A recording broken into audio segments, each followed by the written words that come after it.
चालू असताना काही अडचणी आहेत का, आणि त्याच्यात आम्ही लोकप्रतिनिधी आणि सगळेजण चर्चा करून मार्ग काढत असतो. मी पहिल्यांदा आपल्याला सगळ्यांना सांगेन की आपल्याला माहिती आहे की आज तारीख आहे 25 आणि 27 तारखेला गणरायाचं आगमन होतं आहे संपूर्ण महाराष्ट्रामध्ये. आणि ते आगमन होत असताना आम्ही दर महिन्याला पगार जो करतो, वेतन जे देतो, पेन्शन जे देतो, ते 1 सप्टेंबरला देत असतो. म्हणजे ऑगस्ट महिना संपला की 1 सप्टेंबरला देतो. सप्टेंबर महिना संपला की 1 ऑक्टोबरला सप्टेंबर महिन्याचं वेतन देत असतो. निवृत्ती वेतन असेल किंवा वेतन असेल. पण यावेळेस आम्ही गणेशोत्सवापूर्वी म्हणजेच उद्याच वेतन देण्याच्या बद्दलचा GR काढलेला आहे. आणि आमच्या महाराष्ट्रातल्या तमाम जे वेतन महाराष्ट्र सरकारकडनं दिलं जातं, अधिकाऱ्यांना, कर्मचाऱ्यांना, तसंच निवृत्ती वेतन दिलं जातं, जे आमचे पेन्शनधारक आहेत आणि कुटुंब निवृत्ती वेतन, हे सगळं आजच्या तारखेला म्हणजे 26 तारखेला हे त्यांच्या अकाउंटला जाईल आणि तशा पद्धतीचा GR आम्ही वित्त विभागाने काढलेला आहे. दुसरी गोष्ट, बरीच कामं आपल्या शहरामध्ये चाललेली आहे. आज मला जिल्हाधिकाऱ्यांनी जिल्ह्यातलं पण जी काही कामं चाललेली आहेत त्याच्याबद्दलचं प्रेझेंटेशन दिलं. कोल्हापूर महानगरपालिकेच्याबद्दल पण आयुक्तांनी प्रेझेंटेशन दिलं. आमच्या इचलकरंजी महानगरपालिकेच्या आयुक्तांनी पण त्यांच्या कामाच्या संदर्भात काय समस्या आहेत आणि तिथल्या खासदार आमदारांनी पण तिथं काय अजून त्यांची अपेक्षा आहे ते सांगण्याचं काम केलं. त्याचबरोबर जिल्हा परिषदेचं काम अतिशय चांगलं चाललेलं मला इथं पाहायला मिळालं. ते CEOंनी त्यांच्या पद्धतीनं ते दिलं. आणि ह्याच्यातून जे काही विशेषतः पुणे कोल्हापूर महानगरपालिकेची प्रशासकीय इमारत ह्याच्याकरता 2 एकर जागा दिलेली आहे.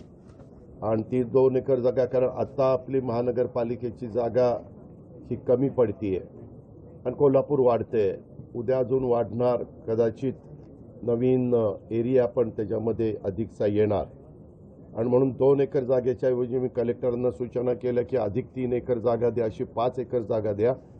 कारण एकदाच महानगरपालिकेचं प्रशासकीय इमारत होत असते आणि ती आमच्या कोल्हापूरवासियांच्या, महाराष्ट्राच्या दृष्टीनं अतिशय दिमागदार अशा प्रकारची सर्व सोयीयुक्त, आमच्या नागरिकांच्या दृष्टीनं आणि प्रशासनाच्या दृष्टीनं अशी त्याचा प्लॅन करायला सांगितलेला आहे. त्याच्यामध्ये अनेक जणांना तुम्ही निमंत्रित करा आणि त्याच्यात ज्याचं बेस्टमधलं बेस्ट मॉडेल येईल किंवा प्लॅन येईल त्याचा आपण फायनल करू. केशवराव भोसले नाट्यगृह त्याच्यामध्ये पण मला आयुक्तांनी सांगितलं की काम चाललेलं आहे. मला त्यांनी दाखवलं पण प्रेझेंटेशनमध्ये. आणि त्याच्यात काही त्यांनी निधीच्या बद्दलची मागणी केलेली आहे. तो निधी पण मी गेल्यानंतर देण्याच्या बद्दलची कारवाई ती निश्चितपणे करेल. तेही काम चांगल्या पद्धतीने चाललंय. आज मला मुख्य कार्यकारी अधिकाऱ्यांनी एक गोष्ट लक्षात आणून दिली की आमची जी काही अंगणवाडी इमारत बांधकामाच्या करता रक्कम आहे ती ॲक्च्युली रक्कम आताच्या एकंदरीत मला कमी पडते आणि म्हणून ती जर 15 लाखापर्यंत केली एक अंगणवाडी इमारतीच्या करता, तर मग त्याचा महाराष्ट्रातल्या सगळ्यांना मदत होईल, फायदा होईल. नाहीतर तिथं रक्कम उद्याच पगार दिला जाणार आहे, तसंच निवृत्ती वेतन सुद्धा दिलं जाईल. विकास सचिव अनुप पवारांशी चर्चा करून तो प्रस्ताव मागून घ्या आणि ते 15 लाखाला त्याला मान्यता द्या. किल्ले पन्हाळा, आपल्याला माहिती आहे की मधल्या काळामध्ये राज्याचे मुख्यमंत्री, उपमुख्यमंत्री, इतर मान्यवर त्या कार्यक्रमाला आलेले होते. 11 जुलैमध्ये झालेला तो कार्यक्रम. तिथं 11/7ला पन्हाळा किल्ल्याचा युनेस्को मार्फत जागतिक वारसा स्थळांच्या यादीमध्ये समावेश झालेला आहे. पण तिथं काही इतर गोष्टी पण करण्याच्या बद्दलचं काम मागे हातामध्ये घेतलेलं होतं, पण ते अर्धवट पडलंय.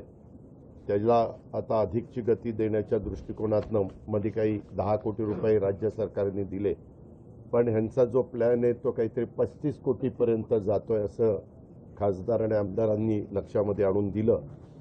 तर ते स्वतः मुख्यमंत्र्यांनीच लक्ष घातल्यामुळं ते 10 कोटी आणि बाकीचा सगळा प्लॅन तयार करून त्याही कामाला गती देण्याचं आम्ही ठरवलेलं आहे. छत्रपती संभाजी महाराज विभागीय क्रीडा संकुल स्विमिंग पूलाचं काम जरा निकृष्ट दर्जाचं झालेलं आहे. त्याच्याबद्दलची चौकशी ही केली गेलेली आहे. त्याच्यात जे कोणी दोषी असतील त्यांना शोकॉज नोटीस पण काढलेली आहे. त्याच्यामध्ये खोलगट भाग म्हणजे थोडासा बशीसारखा भाग आहे असं इथं बोलण्यात आलं. आणि पाण्याचा निचरा होण्यासाठी ड्रेनेजची व्यवस्था नसल्यामुळं तिथं आपल्याला हे अडचणीला सामोरं जावं लागलं असं टेक्निकल लोकांनी म्हणजेच इंजिनियर लोकांनी सांगितलं. तर त्याच्याबद्दल पण आम्ही आयुक्तांना सर्वे करून बाहेरनं पाणी कसं काढता येईल जेणेकरून आता आहे तो आपला स्विमिंग पूल रिपेअर केला तर पुन्हा ही समस्या उद्भवू नये अशा प्रकारची अपेक्षा आहे. तशा सूचना दिल्यात. कोल्हापूर विमानतळाच्या बद्दल आत्ताच मी आपले राज्यमंत्री मुरलीधर मोहोळांशी चर्चा केली आणि त्याच्यामध्ये पुढचा काही काळाचा विचार करून हे 3 किलोमीटर धावपट्टी जर केली तर उद्याच्याला मोठी विमानं पण उतरणं अधिक सोयीचं होईल. आणि आता आपलं मुंबई हायकोर्ट कोल्हापूर बेंच झालेलंच आहे. त्याच्यामुळं अनेक जणांचे इथं ये जा होणार आणि त्याकरता अशा प्रकारच्या विमानतळाची गरज असते. लोकशाही मराठी ऐका, पहा, जागरूक रहा.